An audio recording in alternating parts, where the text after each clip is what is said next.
ग्रह जब एक राशि से दूसरे राशि में प्रवेश करते हैं तो कभी वह नीचगत अवस्था में आ जाते हैं और कभी वह सूर्य के प्रभाव से अस्तगत हो जाते हैं। परंतु कभी कभी वही ग्रह अपनी उच्चगत अवस्था में आकर लोगों के जीवन में बहुत बड़ा परिवर्तन लाने का प्रयास करते हैं और व्यक्ति निहाल भी हो जाता है। दरअसल 18 अक्टूबर को देवगुरु बृहस्पति अपनी उच्चगत स्थिति में आ रहे हैं। वह मिथुन राशि को छोड़कर अब कर्क राशि में प्रवेश कर रहे हैं, जहां वह 4 दिसंबर 2025 तक रहने वाले हैं। इन लगभग 50 दिनों की अवधि में प्रत्येक व्यक्तियों के जीवन में निश्चित रूप से एक सुखद परिवर्तन आएगा, क्योंकि देवगुरु बृहस्पति ही एकमात्र ऐसे ग्रह हैं जो व्यक्ति के धन, संतान, शिक्षा, दाम्पत्य जीवन, भाग्य एवं लाभ के कारक ग्रह माने जाते हैं। अतः इनकी अच्छी स्थिति व्यक्तियों को इन प्रत्येक क्षेत्रों में सफलताएं देने वाला होगा। परंतु यह निर्भर करता है कि आपके जन्म कुंडली में देवगुरु बृहस्पति की क्या स्थिति है। इसी संदर्भ में आज मैं बुध प्रधान कन्या राशि पर इसके पड़ने वाले प्रभावों को लेकर आपके समक्ष हम उपस्थित हुए हैं। दरअसल बुध प्रधान कन्या राशि के व्यक्ति अत्यंत सुलझे हुए व्यक्ति होते हैं। उनमें हमेशा ही कार्य करने की एक क्षमता होती है। मैनेजमेंट पावर उनकी बहुत सुदृढ़ होती है। अतः अपने बुद्धि के बदौलत वह जीवन में हमेशा ही ऊंचाइयों को प्राप्त कर लेते हैं। परंतु वर्तमान में उनकी बहुत अधिक सुखद स्थिति नहीं मानी जा सकती है, क्योंकि आपके सप्तम स्थान में शनिदेव वक्रगत अवस्था में चल रहे हैं, जिनकी सप्तम दृष्टि आपके राशि पर पड़ रहे हैं। परिणामतः जब भी कभी राशियों पर अथवा लग्न पर शनि की दृष्टि पड़ती है तो प्रत्येक कार्यों में थोड़ी सी विलंब का सामना व्यक्तियों को करना पड़ता है। आत्मविश्वास में थोड़ी सी कमी आ जाती है। निराशाओं में व्यक्ति घिरने लगता है। और देवगुरु अभी आपके कर्म क्षेत्र में विद्यमान थे, परंतु अब तो वह आपके लाभ भाव में संचरण करेंगे, इच्छा पूर्ति के भाव में संचरण करेंगे। परिणामतः देवगुरु बृहस्पति के इन राशिय परिवर्तन से आपके जीवन में निश्चित रूप से एक गहरा प्रभाव पड़ेगा। आपके हर प्रकार की सोची हुई इच्छाएं इस अवधि में निश्चित रूप से पूर्ण हो जाएंगे। साथ ही साथ देवगुरु बृहस्पति जब भी 11वें लाभ भाव में आते हैं तो लाभ को टटोल कर अनेक स्रोतों से धन देने का भी प्रयास करते हैं।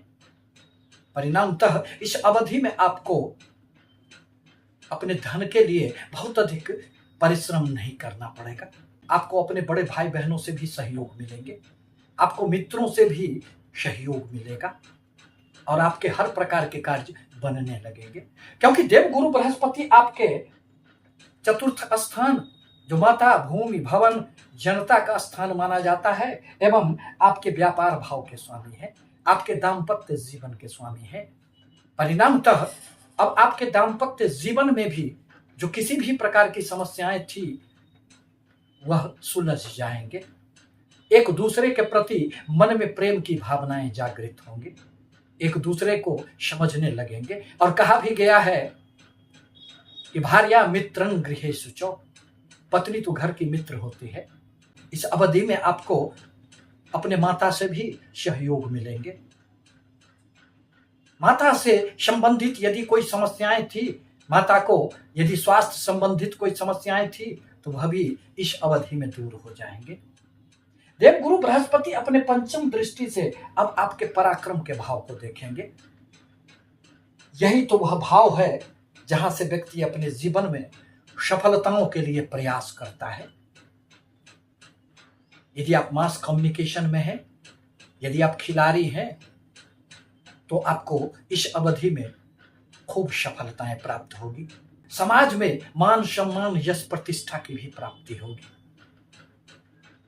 देवगुरु बृहस्पति की सप्तम दृष्टि अब आपके पंचम भाव पर पड़ेंगे। परिणामतः आपके बुद्धि में एक पैनापन आएगा, ज्ञान की गहराइयों में उतरने का आप प्रयास करेंगे, धर्म के प्रति आपके मन में एक रुझान पैदा होगा।